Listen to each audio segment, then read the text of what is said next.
and we are joined by one Senator, Hollie Hughes. Thank you for your time, Hollie. Morning, Annalise. Now, pretty extraordinary scenes in the Senate from last week. No one thought ensuring integrity was going to get voted down. What do you think with Medivac? The government must be confident it can repeal the legislation. Look, I think, last week the name of the bill was ensuring integrity, and if you can't stick by your word, you don't have much integrity, and I think that's what we saw from Pauline Hanson last week. So Medivac's obviously coming up this week, and it'll go through the Senate, and obviously we'll be talking to everyone that we need to talk to, and be doing our best to get that through the Senate as quickly as possible. Now, she said that she never gave the government her word and that she's felt like she's been taken for granted. Jackie Lambie's saying the same. Is this just crossbench politicians flexing their muscles?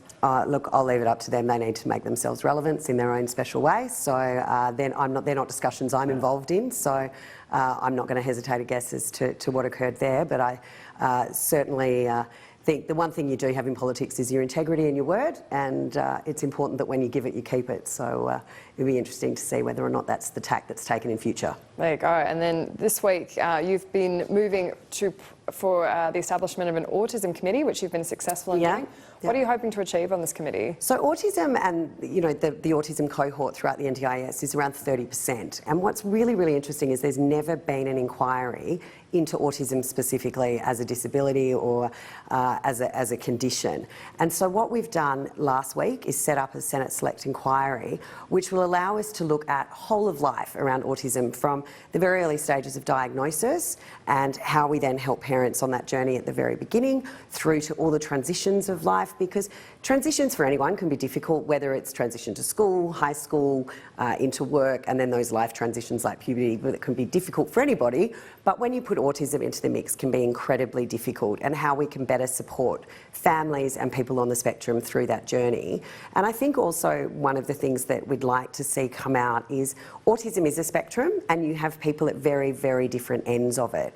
And quite often, even within the autism community, you can have its own politics and its own debates over how things should be done. And to be able to work through that and come up with a National Autism Strategy will just give everyone, whether it's the policymakers or also the community itself, a much better understanding how we can help the people with autism, help their families. But some of the people with autism, they have the most amazing skills. They have the most amazing interests, special interests and ability to focus.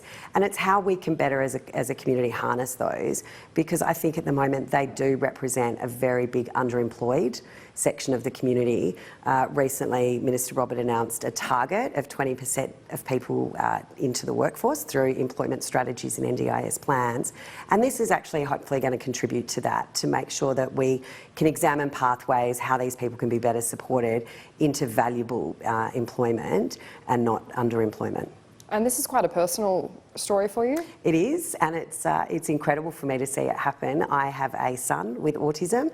We've been on this journey for about 8 years, so I know the internal politics of the community. I know some of the things that you come up against as both a newly diagnosed parents, and I'm on the transitions of school and a couple of others and looking down the barrel of high school. So it's personal for me. I know lots of other families with children who are a lot older. I have someone with autism employed in my office, and I know the challenges and the difficulties that we have in the way that you need to structure things around the workplace and how we can better do that.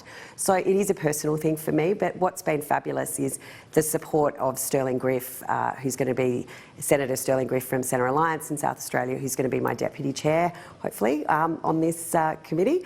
But that he doesn't have that personal connection, but he has such a wonderful commitment to making sure that this is a success. And we're supposed to be joined by Sterling Griff, but he's been stuck in the Senate chamber. It's been an interesting morning already, and it's only day one of the last week, so I think we've got an interesting few days ahead. It will be absolutely interesting in the Senate. I mean, if Medivac doesn't pass, the government is really being stymied by the crossbench. Is there more you guys could be doing to keep them on side? Look, I think I'm doing all I can be doing, working closely with Sterling Griff, certainly the Autism Inquiry, and I'll continue to do that. Hollie Hughes, thank you so much for your time. Thanks, Annalise. Now, authorities have identified the second victim